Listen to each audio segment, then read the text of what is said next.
اللہ تبارک و تعالیٰ نے محمد صلی اللہ علیہ وسلم کو بھیجا اور یہ کتاب ہدایت، یہ نور کی کتاب قرآن مجید بھی بھیجی۔ اس کتاب نے ان کو روشنی دی، اس کتاب نے ان کو ہدایت دی۔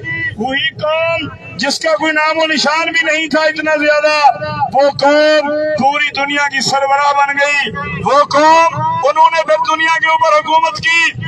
میرے بھائیو، آج وہ رب ہمیں پکار رہا ہے، وہ کتاب ہمارے پاس موجود ہے، لیکن افسوس کی بات ہے ہم نے اس کتاب کو، قرآن مجید کو غلافوں کے اندر لپیٹ کر اونچی جگہوں پر رکھا ہوا ہے۔ ہم اس کتاب کو سمجھ کر نہیں پڑھ رہے۔ یہ افسوس کی بات ہے۔ آج ہم آپ کو صرف ایک بات یاد دلانے آئے ہیں، بھائیو دوستو، کتاب ہدایت قرآن مجید کو پڑھیں، قرآن مجید کو سمجھیں۔ قرآن مجید کا ترجمہ ہماری زبانوں میں موجود ہے، وہ ترجمہ پڑھیں، انشاءاللہ قرآن آپ کو صحیح راستہ بتائے گا۔ کتنے افسوس کی بات ہے، وہ لوگ جن کو ہم نے قرآن کا ٹھیکیدار بنایا، جن کے اوپر ہم نے اعتماد کیا، ان لوگوں نے ہمیں مختلف فرقوں اور گروہوں میں بانٹ دیا۔ آج یہ آخری امت، یہ امت واحدہ جس امت نے دنیا کے اوپر حکمرانی کی تھی، وہ امت آج مختلف گروہوں اور فرقوں کے اندر بٹ گئی ہے۔ وہ مختلف فرقے اور گروہ کسانوں نے نہیں بنائے، وہ ڈاکٹروں نے نہیں بنائے، وہ کسی عام دکانداروں نے نہیں بنائے، بلکہ یہ گروہ اور فرقے عام دکانداروں نے بنائے، جنہوں نے دین کی دکان بنائی۔ علماء اور مشائخ جن کا آج ہم احترام کرتے ہیں، یہ فرقے مولویوں اور پیروں نے بنائے۔ میرے بھائیو، آج اللہ کی کتاب موجود ہے۔ سب سے پہلے اگر ہم اللہ کی کتاب کو پڑھیں گے تو انشاءاللہ ہم دوبارہ امت واحدہ بن جائیں گے۔ ہمارے اندر یہ فرقے نہیں ہوں گے، کوئی شیعہ، کوئی سنی، کوئی بریلوی، کوئی اہل حدیث، کوئی دیوبندی نہیں ہوگا، بلکہ ہم سب مسلم ہوں گے۔ ہم سب آخری نبی محمد صلی اللہ علیہ وسلم کی امت ہوں گے۔ ہمارا آپس میں کوئی اختلاف نہیں ہوگا۔ جہاں پہ کوئی اختلاف ہوگا، وہ اختلاف اللہ کی کتاب قرآن مجید سے ہم حل کروائیں گے۔ ہر مسئلہ قرآن میں دیکھیں گے، ہر مسئلہ پیارے نبی محمد صلی اللہ علیہ وسلم کی سنت میں دیکھیں گے۔ پھر کسی مولوی کے اوپر، کسی پیر کے اوپر ہمیں یقین نہیں کرنا پڑے گا، بلکہ ہم دیکھیں گے کہ ہمارا رب کیا کہتا ہے۔ ہم دیکھیں گے رب کا رسول، آخری نبی جس کا ہم کلمہ پڑھتے ہیں، لا الہ الا اللہ محمد رسول اللہ، کہ آخری نبی کیا کہتے ہیں۔ میرے بھائیو، اس بات کو سمجھنا ہوگا۔ جب یہ فرقے ختم ہوں گے، ہم قرآن کو کھولیں گے، قرآن کو پڑھیں گے، تو قرآن کی بنیادی اور جوہری دعوت سے ہم جو ہے فیض یاب ہوں گے۔ ہم دیکھیں گے کہ قرآن سب سے زیادہ ہمیں شرک سے روکتا ہے، قرآن سب سے زیادہ ہمیں توحید کے اوپر زور دیتا ہے۔ ہم جب قرآن کھولیں گے تو قرآن کے اندر یہ باتیں لکھی ہوئی ہیں۔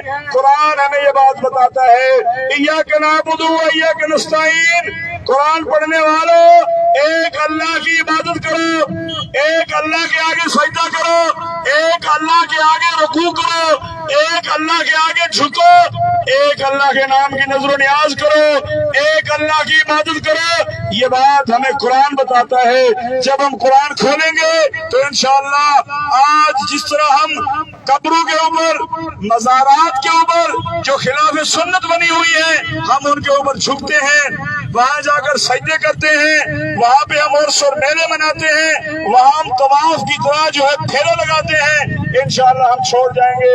وہاں پہ ہم تمبے ذبح کرتے ہیں، منت منوتی کرتے ہیں، انشاءاللہ ہم وہ چھوڑ دیں گے۔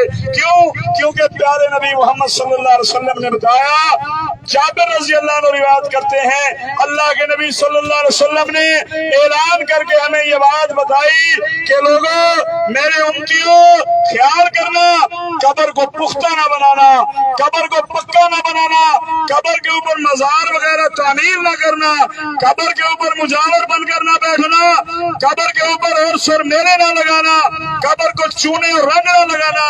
ان باتوں سے اللہ کے نبی صلی اللہ علیہ وسلم نے منع کیا۔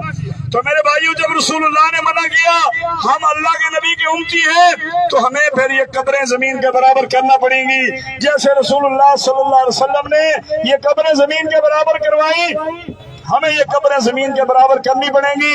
میرے بھائیو، اس کے بعد ہم جب قرآن کو پڑھیں گے تو ہمیں پہلی سورہ کے اندر یہ آیت ملے گی، وَإِيَّاكَ نَسْتَعِينُ، کہ مجھ سے آپ مدد مانگے، استعانت اللہ کا حق ہے، مدد اللہ کا حق ہے۔ میرے بھائیو ہم سب کمزور ہیں، ہم سب فقیر ہیں، وہ ہمارا رب غنی ہے، وہ دے سکتا ہے، وہ مدد کرنے کے اوپر قادر ہے، وہ ہماری مدد کر سکتا ہے۔ اس لیے میرے بھائیو ہر مشکل کے اندر، ہر مصیبت کے اندر ہمیں اس رب کو پکارنا ہوگا، اس رب سے مدد مانگنی ہوگی۔ جب ہم قرآن پڑھیں گے پھر ہم یا رسول اللہ مدد، یا علی مدد، یا عزیر مدد، یا عیسیٰ مدد، یا پیر بابا مدد کے نعرے ہم نہیں لگائیں گے، پھر ہمارا ایک نعرہ ہوگا نعرہ تکبیر، یا اللہ مدد۔ میرے بھائیو پھر ہم ایک اللہ کو پکاریں گے، ایک اللہ سے مدد مانگیں گے، ایک اللہ کے سامنے ہم جھکیں گے، اور اللہ کے علاوہ ہم کسی سے نہیں ڈریں گے۔ میرے بھائیو یہ تعلیم ہمیں قرآن دے گا۔ قرآن جب کھولیں گے تو قرآن ہمیں بتائے گا کہ وہ رب ہر اپنے بندے کے قریب ہے۔